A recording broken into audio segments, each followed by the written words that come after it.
name's Lottie Liams. I'm a musician from the northeast suburbs of Melbourne. And I'm a performing artist. Awesome. And what kind of music do you play? So I started out playing like folk music, but it's moved more into like indie pop territory, I guess. And how did your music life sort of begin? What was the foundation of your musical project? Well, when I was like in my early teens, I spent a lot of time at home because I was unfortunately unwell for quite a long time. And so what I spent with, my days at home, I spent, playing music because there wasn't much I could do. So I had a little ukulele and I would play around on that. And that's how I started writing music. And, I eventually got up the courage to post like one or two of my songs on like my personal Facebook and just be like to my friends, hey, I made this. And someone from my community found it and was like, you should start playing gigs. And then they helped me start getting these little like community events and stuff. And that's kind of how I started. What artists do you really admire? Well, I grew up listening to a lot of folk music bands like Mumford and Sons and Of Monsters and Men. In terms of artists that have really inspired me, not just music, but their stage presence and things like that. Passenger was a big influence for me. He's a British solo artist. It's just him and his guitar, and he writes really beautiful songs. And also artists like Halsey, she was a big influence to me when I was in my teens as well.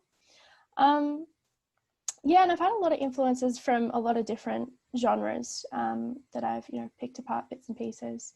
But yeah, those are probably my big two artists that I've taken from.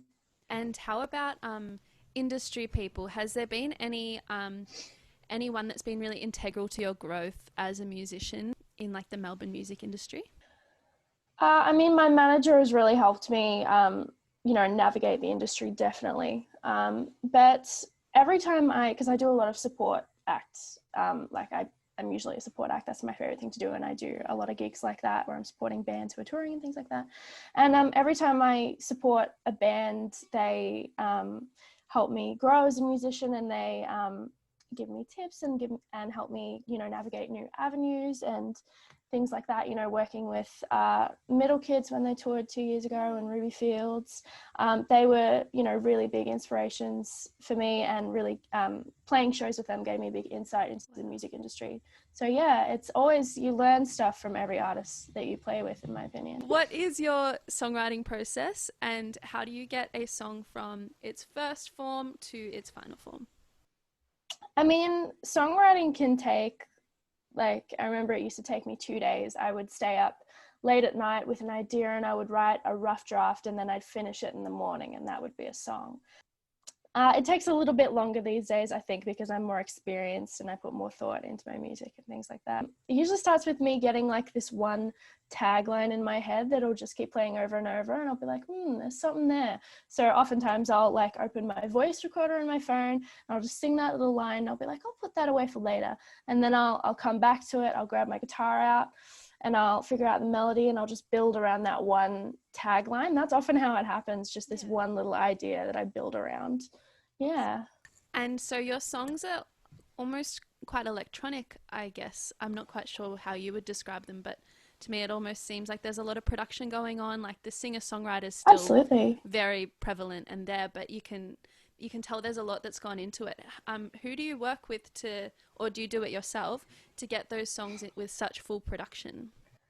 I wish I had the skill to do all that myself. One day I hope I do. My first EP, I worked with a guy called Justin Humphreys. He runs a little independent studio not too far from where I live. And I first found him because I did a little community project 3 years ago, actually, where a couple of young female musicians put together a CD for International Women's Day, and he was the guy we recorded with, and I really liked him, so I was like, I'm going to use you when I record my first EP, and I did. And he was great for all the, electronic production stuff, because I had no idea. I was 18, I'd never recorded anything before. And then with these two new singles that I've got out, Blame It All On Me and Uncomfortable, I worked with Ben Stewart from Slowly Slowly, and he was amazing to work with. He has an amazing brain and is so inspirational. So yeah, I hope one day I can have a brain like that for production and stuff, but I also do love working with people who have that kind of knowledge. So tell me about your new track, Uncomfortable. What was your songwriting process with that song, and what was it like releasing music in a lockdown, and how did that differ from usual releases? Yeah, so my new song Uncomfortable, it's I'd say it's quite different to a lot of my songs because I pride myself on, especially coming from a folk background, very poetic language and metaphoric lyricism and things like that. But this song is a lot more just straightforward and to the point, a lot more sassy, I guess is the word I would use. But so that was a lot of fun to write. Yeah, it's a song about those, that situation I feel like a lot of people have been in where you've got someone who's a friend, but they're more than a friend, but you're not allowed to say that they are, and there's a lot of, manipulation and that sort of thing. And I think that's something that everyone's seen or experienced. I was like, I need to write a song about that because it's something that happens a lot and it's ridiculous. I actually wrote the line for the chorus. It was, again, one of those things where that was just the tagline, and I came up with it when I was 17, and I'd just been in an instance with that kind of like friendship relationship situation. It was annoying the hell out of me, and so I just wrote that because I was so irritated, and I put it in my phone, and I was like, at the time I was planning my first EP. That was when I was organizing it and writing it. I was like, I'll leave that and I'll come back to that when I'm ready to write another song. The end of last year, start of this year, I was like, all right, I'm ready to write this song now. So I did, and I sat down, had my ukulele, and I think I wrote it in about 2 days. It felt so great to release. I mean, we had a whole plan for what these singles were going to look like released, in the normal universe, the normal world, but obviously that didn't go to plan. But it just got to the point where I was like, I just need to put this in the world. I just need to have something out. I'm so glad that I did. And even though it's not as great releasing music in times like this in isolation, it's still an amazing feeling. And the fact is it still reaches people still get to listen to it. And so it's just as great, even though I can't do launch gigs or things like that. Releasing music will always be amazing.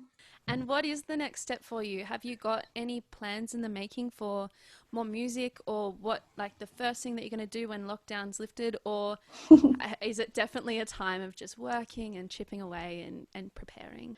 I mean, it's definitely, I'm doing my best to chip away and do as much as I can, but we've got one more single ready to release, which hopefully, I mean, I'd love for it to be on the way out of lockdown so I'd love to do like a big launch gig for all the 3 singles that I missed, because that would be amazing.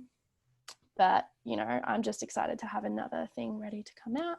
Honestly, my plans are to just play as many gigs as possible and really, take advantage of all the experiences I can, really.